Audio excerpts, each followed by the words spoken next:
We live in a system that depends on crime. Crime does not keep happening because human beings are secretly monstrous underneath it all. It keeps happening because the social order keeps producing the conditions that make it predictable, profitable, and repeatable. You can see that most clearly in the prison industrial complex, especially private prisons. A private prison does not make money by ending crime. It makes money by keeping beds full.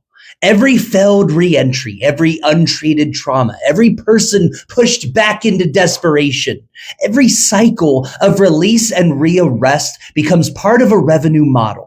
Every repeat offender becomes a return customer. Once punishment becomes a business, recidivism starts looking less like systemic failure and more like the purpose of the system.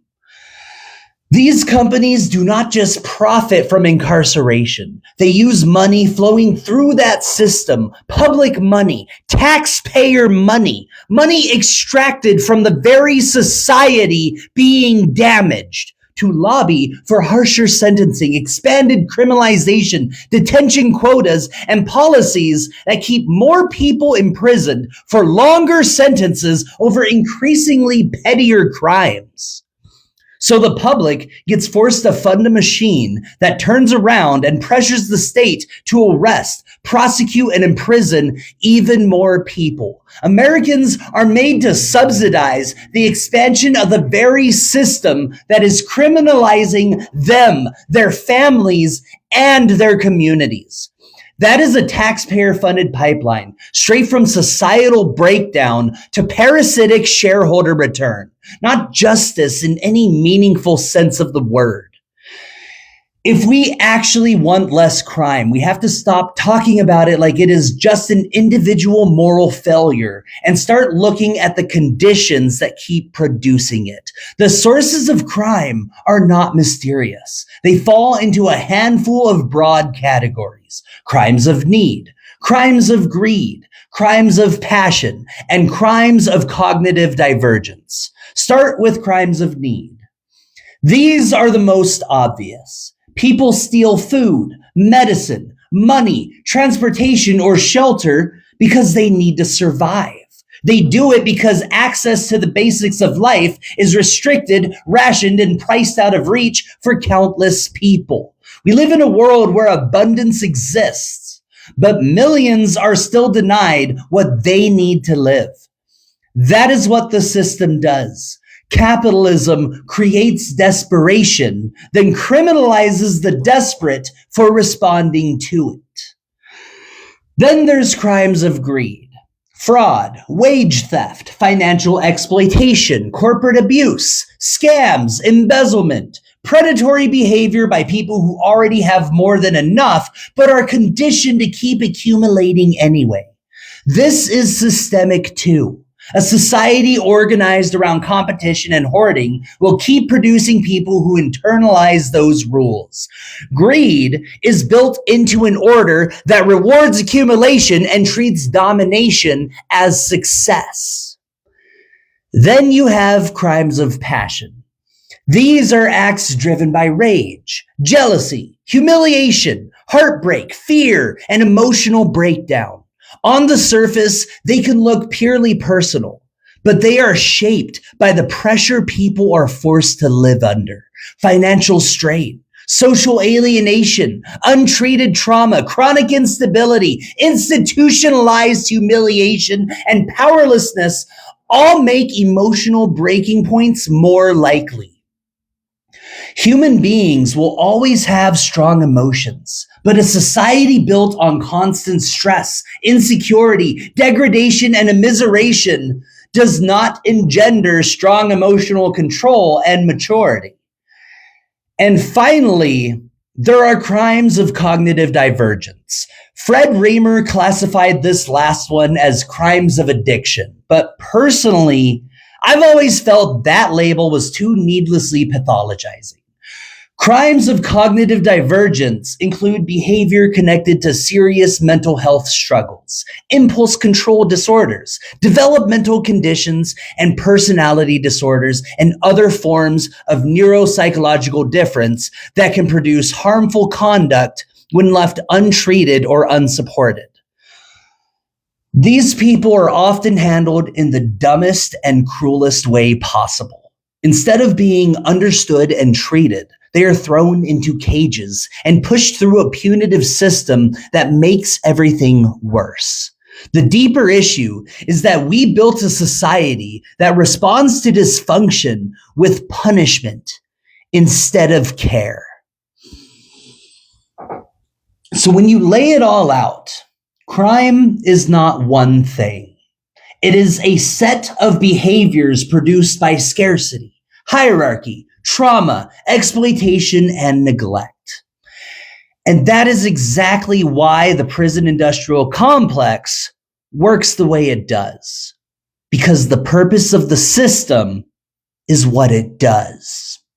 It does not exist to heal any of this. It does not exist to solve the causes of crime.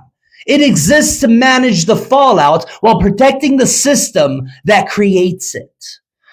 The more unresolved harm, the more arrests. The more arrests, the more incarceration. The more incarceration, the more money, more contracts, more jobs, more institutional justification, more political fear-mongering. And in the private prison model, every person who comes back through the gate is literally another stream of revenue. That is what it means to build punishment into the business model. Enlightenment socialism starts from a different premise. If you want less crime, you have to remove the conditions that keep producing it.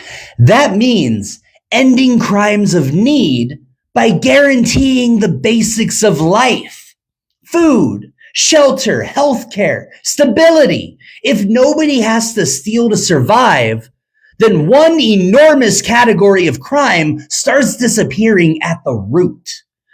It also means reducing crimes of greed by dismantling the system that glorifies hoarding and rewards predation. In a society where survival and dignity are not tied to accumulation, greed loses both its prestige and much of its practical function. If wealth is no longer a weapon and status is no longer built around domination, the incentive structure changes with it. Crimes of passion will not disappear completely because human beings will still feel anger, grief, jealousy, and despair.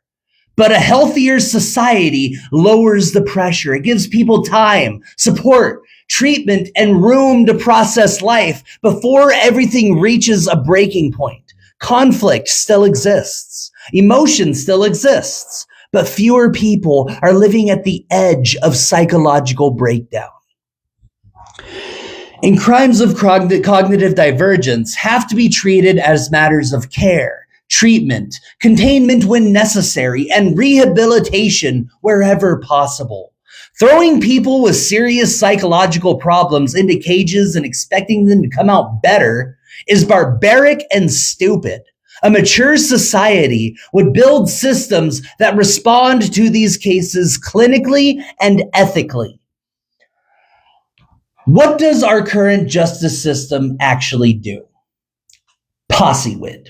The purpose of the system is what it does. It punishes. It warehouses. It disciplines. It reproduces fear. It stabilizes the conditions that makes crime profitable to manage. What it does not do is heal the people going through it, and it does not address the structures that produce the behavior in the first place. So the purpose of the system is not justice in any serious sense. The purpose is social control. Under Enlightenment socialism, the system would shift towards restoration, public safety, treatment, prevention, and reducing harm at the source. The role of society is not to grind broken people through a machine and call that justice. The role of society is to build conditions where far fewer people break in the first place, and where those who do are dealt with in ways that actually reduce future harm. And over time, that means the carceral system itself starts losing its reason to exist.